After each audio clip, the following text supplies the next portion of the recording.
So hello everyone, this is Ricky again, and thank you for watching my video in this YouTube channel.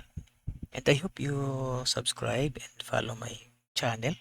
So by the way, allow me to share this customer information that I created. So this is pretty simple application. So let's go and allow me to add new record for you to know. So first, let's click this add button and the new record is created right away. See on your screen. So for example, I modify the first name. Let's say for example, Dodong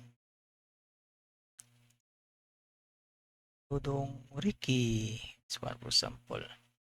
And then email address is ricky@test.com.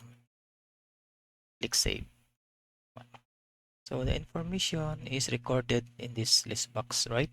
And also in this Excel file.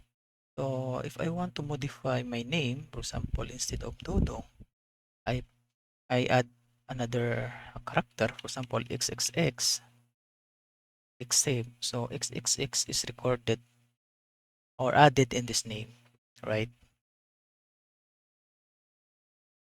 Now, if I want to delete this information, I don't like this information, so I click this info and then click delete to delete the record and press OK to confirm. So the record is now deleted. So I hope you learned something new and thank you for watching my video and please subscribe. Don't forget to subscribe, my dear. Thank you, everyone.